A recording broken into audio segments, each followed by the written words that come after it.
Incroyable mais vrai, Manchester United est la seule équipe invaincue dans cette phase de poule de Ligue Europa, parmi tous les prétendants.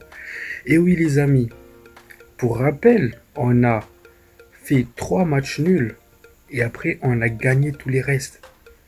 Donc on est clairement sur une bonne dynamisme en Ligue Europa. Et pour cause, on a gagné 2-0 aujourd'hui, ce qui nous replace 3e au classement avec 18 points, à 1 point derrière les deux premiers. L'équipe, bienvenue sur Legacy United. Dans cette vidéo, nous allons faire le débrief du match. Et sur ce, abonnez-vous, likez, un petit commentaire, ça fait toujours plaisir. Bon visionnage à vous.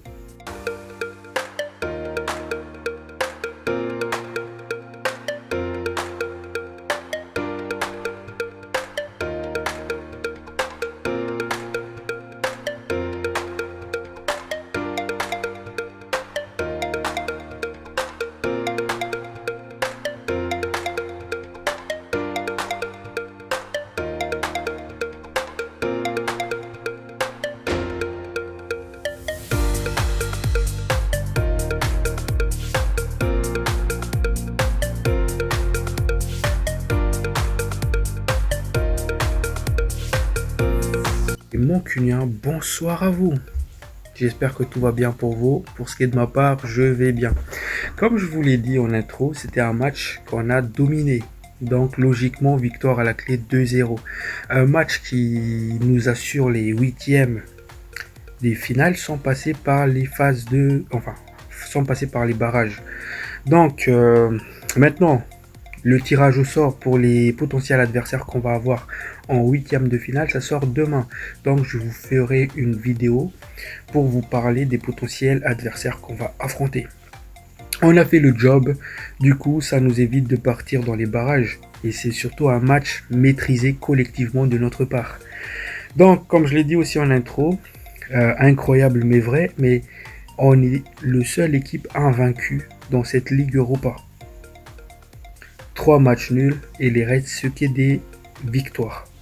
Du coup, c'est plutôt une bonne chose parce que ça nous relance le dynamisme.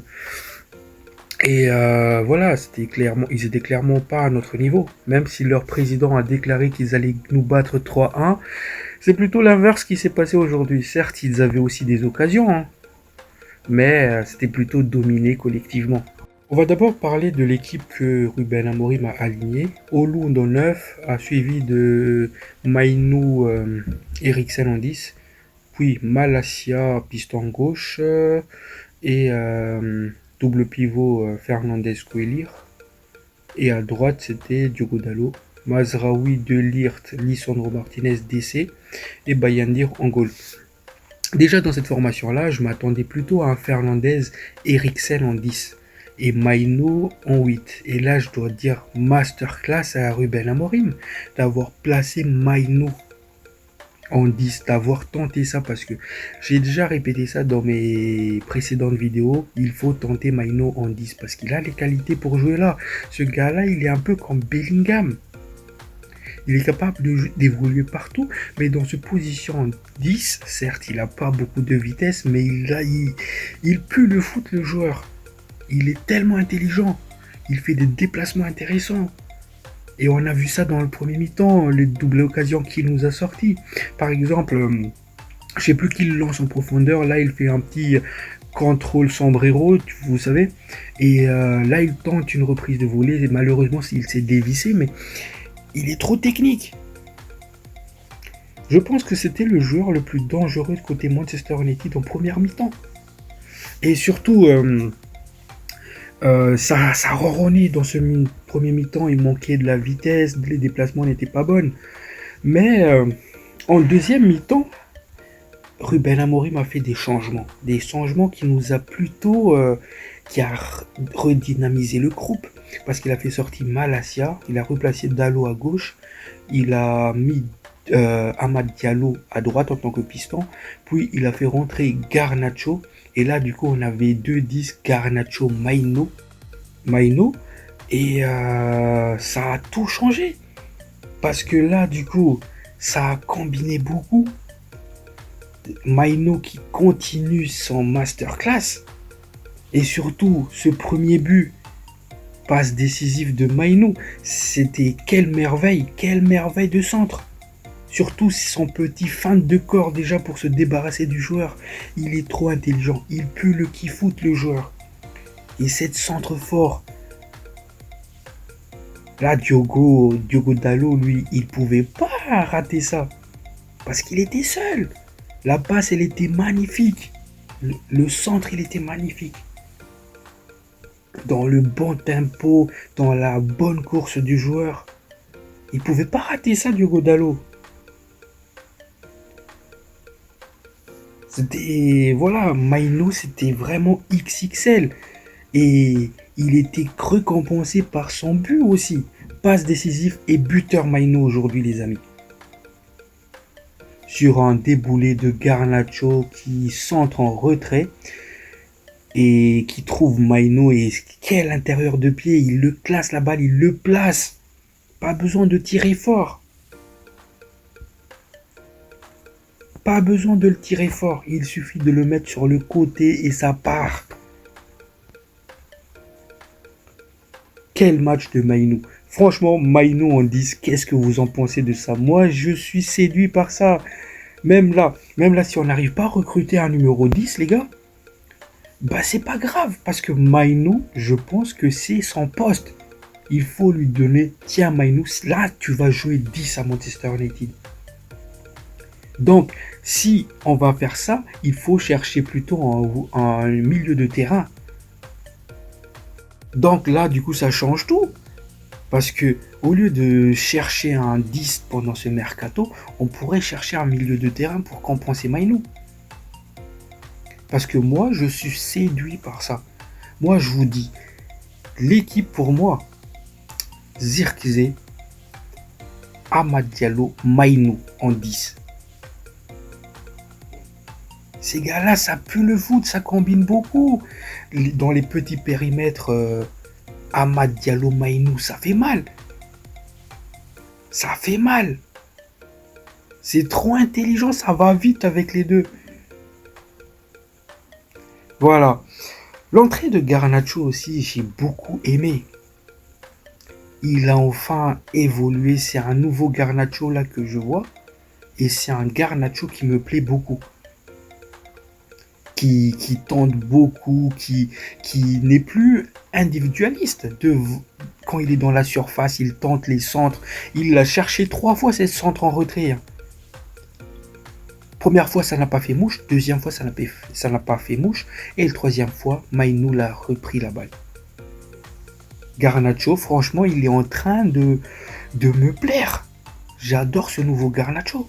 Et merci à Amorim d'avoir tenté des choses, d'avoir amélioré ces joueurs-là.